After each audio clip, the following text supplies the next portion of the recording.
Hello అండి. ఈ వీడియోలో క్వీన్ ఆఫ్ టీయర్స్ ఎపిసోడ్ 10 చూడబోతున్నాం. లాస్ట్ ఎపిసోడ్ ఎండింగ్లో హీరోని అటాక్ చేయడానికి ఆ రియల్ ఎస్టేట్ డీలర్ రౌడీని తీసుకొని వస్తాడనమాట. బట్ హీరో బాక్సింగ్ ఛాంపియన్ అవ్వడంతో ఆ రౌడీలందరితో ఫైట్ చేయగలుగుతాడు. అటు హీరో విలేజ్ దగ్గరికి ఇన్సాంగ్ వెళ్తాడు. హీరో కోసమని బయట వెయిట్ చేస్తూ ఉంటే ఎదురుగా ఇన్సాంగ్ వస్తాడు. అతన్ని చూసి ఆమె షాక్ అయ్యి మేము ఇక్కడ ఉన్నామని ఎలా కనిపెట్టామని అడిగితే ఇన్సాంగ్ మిమ్మల్ని కనిపెట్టడం నాకు చాలా ఈజీ, బట్ ఈ విషయం పక్కన పెట్టు. నీకు హెల్త్ బాగాలేదన్న విషయం నాకు తెలిసింది. మీ డాక్టర్ని అడిగితే అతను నీ డిసీజ్ గురించి ఎక్స్ప్లెయిన్ చేయాలంటే నేను నీ గార్డియన్ అయ్యి ఉండాలి, లేకపోతే చెప్పనన్నాడు. సో ఎలాగైనా నేను నీ గార్డియన్ అవుతా అంటాడు. అప్పుడు ఆమె ఏంటి పిచ్చి పిచ్చిగా మాట్లాడుతున్నావు, నువ్వు నా గార్డియన్ అవ్వడం ఏంటి అంటే సాంగ్ నీకు హెల్త్ బాగాలేదన్న విషయం మీ పేరెంట్స్కి తెలియదు కదా, ఎందుకు చెప్పలేదు? నా మాట వినకపోతే నీకు ఇష్టమైన వాళ్ళందరినీ దూరం చేస్తా. సో నేను చెప్పినట్టు విని CEO పొజిషన్ తిరిగి తీసుకో, నా దగ్గరికి తిరిగి రా. 2 days టైం ఇస్తున్నాను. నేను ప్రెస్ కాన్ఫరెన్స్ అరేంజ్ చేస్తాను, అప్పుడు వచ్చి నువ్వు కూడా అనౌన్స్ చెయ్యి. నేను సేవ్ చేసేది బెక్యూనా కాదు నేను అంటాడు. అప్పుడే అక్కడికి హంసోచులు వచ్చి యున్సాంగ్ని చూసి కోపంతో అతని పైన అరుస్తూ ఎంత ధైర్యం నీకు, నన్ను నా ఫ్యామిలీని ఎందుకు ఇలా మోసం చేసావు అని తిడుతూ ఉంటాడు. ఆ తర్వాత హంసోచులు ఏడుస్తూ నా వైఫ్ ఎలా ఉంది, ఎక్కడుంది ఆమె, సేఫ్గానే ఉన్నారా వాళ్ళిద్దరూ అని అడుగుతూ ఉంటే యున్సాంగ్ ఏం చెప్పకుండా అక్కడ నుండి వెళ్ళిపోతాడు.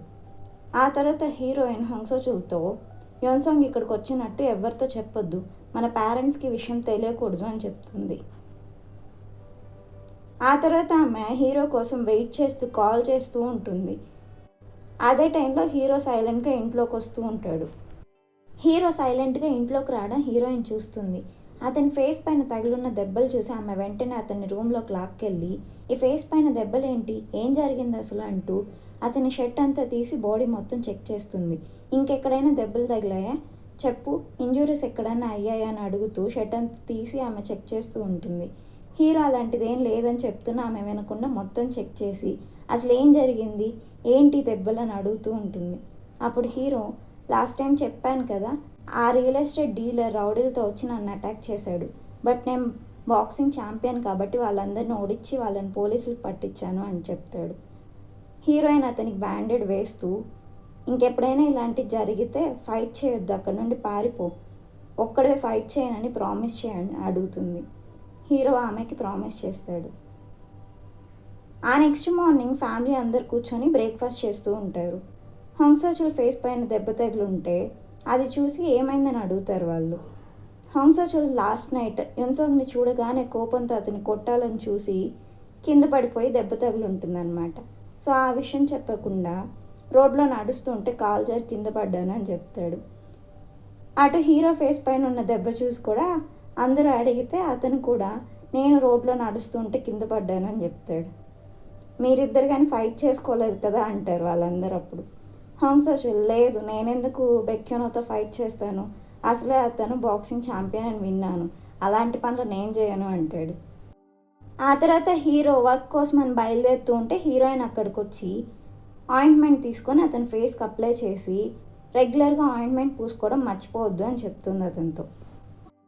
తర్వాత సీన్లో చైర్మన్ సెకండ్ వైఫ్ యున్సాంగ్తో చైర్మన్ ఎలా ఉన్నారు, ఫస్ట్ అతన్ని వెనక్కి తీసుకురా, అతను సేఫ్గా ఉంటేనే మన ప్లాన్ అంతా సక్సెస్ఫుల్గా వర్కౌట్ అవుతుంది అని చెప్తే యున్సాంగ్ ఫస్ట్ నేను హేయిన్తో పెళ్లి చేసుకోవాలనుకుంటున్నా, ఆ తర్వాత ఏదైనా అంటే ఆమె హేయిన్తో నీకు పెళ్ళా, ఆమె అసలు ఒప్పుకుందా అంటే నా గురించి నీకు తెలీదా, నేను ఏదైనా చేయగలుగుతాను అని చెప్పి అక్కడి నుండి వెళ్ళిపోతాడు.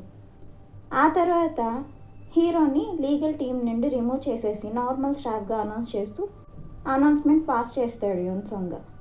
ఆ తర్వాత హీరో దగ్గరికి వచ్చి అనౌన్స్మెంట్ చూసి షాక్ అయ్యావా అని అడిగితే అప్పుడు హీరో నేను అసలు ఏం మాల్ ప్రాక్టీస్ చేశానని నీ దగ్గర ప్రూఫ్ ఉందని ఈ అనౌన్స్మెంట్ చేసావు, నన్ను ఇలా రిమూవ్ చేయాలంటే నీ దగ్గర ప్రాపర్ ఎవిడెన్స్ ఉండాలి, నేను కూడా ఫైట్ చేస్తాను అని చెప్తే యున్సాంగ్ లాస్ట్ నైట్ నేను మీ విలేజ్కి వెళ్ళాను, చాలా బ్యూటిఫుల్గా ఉంది, హెయిర్ని మీట్ అయ్యాను, తెలీదా నీకు, హెయిర్ నీకు చెప్పలేదా అంటే హీరో కోపంగా నాకు ఆ విషయం మాట్లాడుకోవడానికి టైం లేదు, నేను చాలా బిజీగా ఉన్నాను, నిన్న నైట్ ఆ రియల్ ఎస్టేట్ డీలర్ అరెస్ట్ అయ్యాడు, నీకు ఆ విషయం తెలీదా, మీ ఇద్దరూ ఒకరికొకరు తెలియనట్టు యాక్ట్ చేస్తున్నారు, బట్ నా దగ్గర ఎవిడెన్స్ ఉంది, నేను నిజమంతా బయట పెడతాను అంటాడు.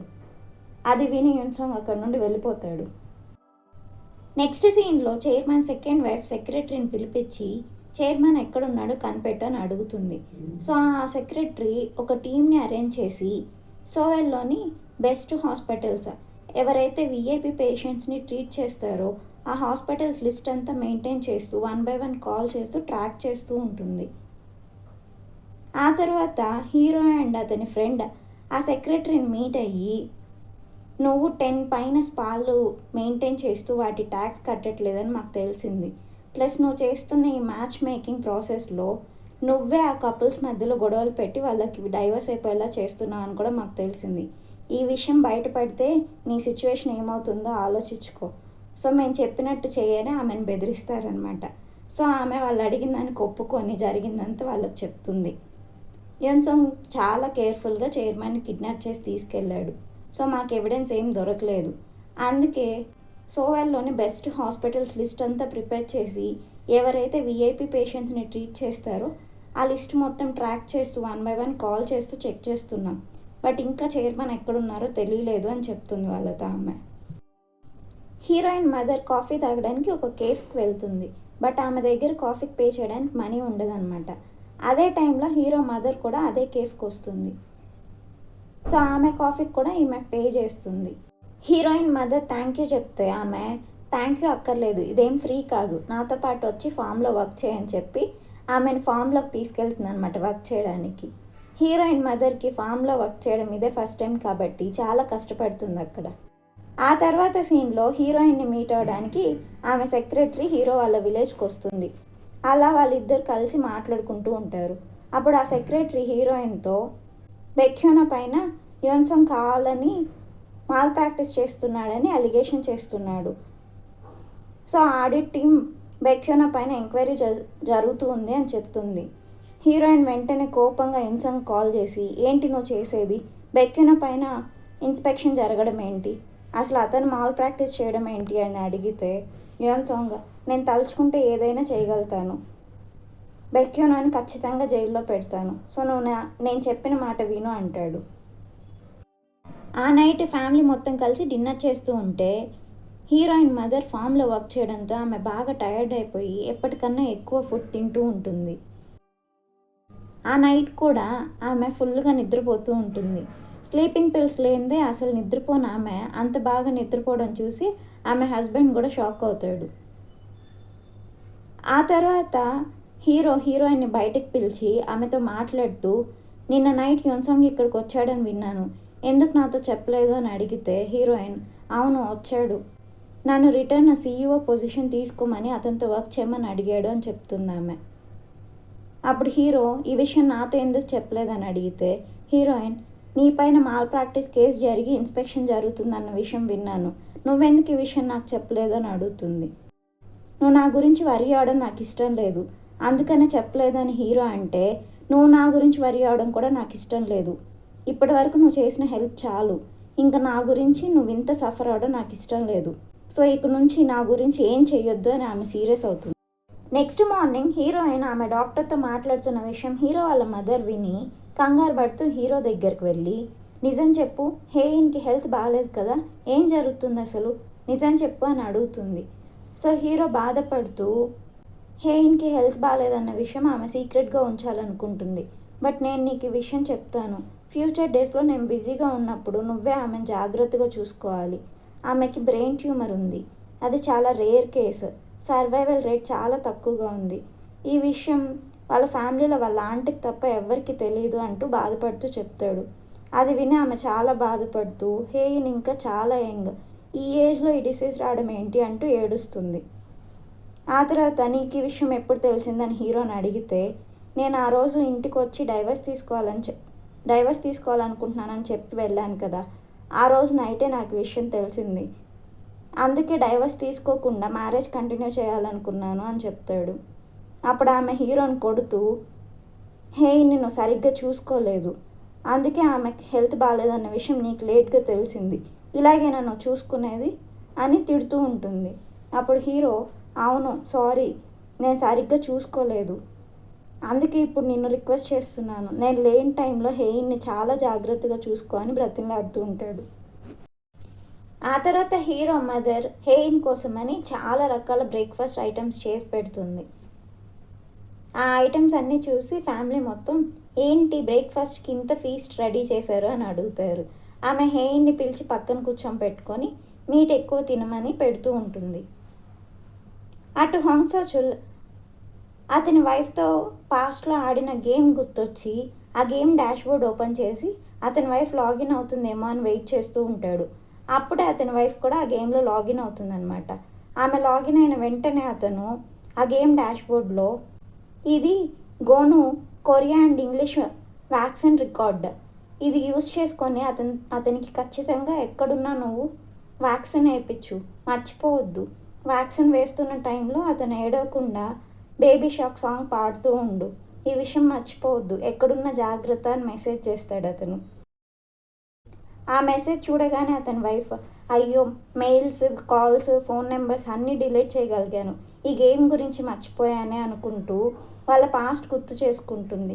పాస్ట్లో హొంగ్ సో చుల్ ఆమె కొడుకును ఎంత బాగా చూసుకున్నాడో గుర్తు చేసుకుంటూ బాధపడుతూ ఆ గేమ్లో నుండి లాగ్ ఆఫ్ అయిపోతుంది. హొంగ్ సో చుల్ కూడా వాళ్ళిద్దరిని తలుచుకుంటూ ఏడుస్తూ ఉంటాడు. నెక్స్ట్ సీన్లో హీరోయిన్ రెడీ అయ్యి సోయల్ బయలుదేరుతుంది. అక్కడికి వెళ్ళాక ఆమె రెడీ అయ్యి యున్సంగ్ అనౌన్స్ చేసిన ప్రెస్ కాన్ఫరెన్స్లో మాట్లాడడానికి వెళ్తూ ఉంటుంది. ఆమె ప్రెస్ కాన్ఫరెన్స్ అటెండ్ అవ్వద్దని చెప్పి హీరో ఆమెను ఆపాలని ట్రై చేస్తూ ఉంటాడు. హీరో అడ్డుగా వెళ్ళి ఇక్కడేం చేస్తున్నావు అని అడిగితే హీరోయిన్ చెప్పాను కదా నా ప్రాబ్లమ్స్ నేనే సాల్వ్ చేసుకుంటాను, సో పక్కకు తప్పుకో అంటుంది. అలా చెప్పి ఆమె యున్సంగ్తో పాటు లోపలికి వెళ్తుంది. ప్రెస్ కాన్ఫరెన్స్ స్టార్ట్ అవుతుంది. యున్సంగ్ మాట్లాడుతూ క్వీన్స్ గ్రూప్ చైర్మన్గా ఇది నా ఫస్ట్ ప్రెస్ కాన్ఫరెన్స్, చాలా ఆర్టికల్స్లో నేను క్వీన్స్ గ్రూప్ ఫ్యామిలీని మోసం చేసి వాళ్ళ ఆస్తులన్నీ లాక్కున్నానని ప్రచారం చేస్తున్నారు, బట్ అదంతా నిజం కాదు, ఈ మిస్అండర్స్టాండింగ్ క్లియర్ చేయాలని చెప్పే నేను హొంగ్ హేయున్ని క్వీన్స్ గ్రూప్ ఆఫ్ డిపార్ట్మెంట్ స్టోర్స్కి సీఈఓగా రీఅపాయింట్మెంట్ చేస్తున్నాను, హేయిన్ మాట్లాడుతుంది అంటాడు. అప్పుడు హీరోయిన్ మాట్లాడుతూ యున్సంగ్ నన్ను బెదిరించాడు, అతను చెప్పినట్టు ఒప్పుకోకపోతే నా ఎక్స్ హస్బెండ్ అయిన బెక్యూనా పైన ఫాల్స్ కేసు పెట్టి జైలుకి పంపిస్తానని చెప్పాడు, అందుకే ఈ ప్రెస్ కాన్ఫరెన్స్ అటెండ్ అవ్వడానికి వచ్చాను, సీఈఓగా పొజిషన్ నేను యాక్సెప్ట్ చేయలేను, ఎందుకంటే నా లైఫ్ టైం చాలా తక్కువగా ఉంది అని అందరి ముందు అనౌన్స్ చేస్తున్నామే. అదే టైంలో చైర్మన్ ఉన్న హాస్పిటల్ అడ్రస్ తెలుసుకొని హీరోయిన్ వాళ్ళ ఆంట్ అండ్ సెక్రటరీ ఆ హాస్పిటల్ దగ్గరికి బయలుదేరుతారు. నెక్స్ట్ ఏం జరుగుతుందో నెక్స్ట్ ఎపిసోడ్లో చూద్దాం. Thank you for watching.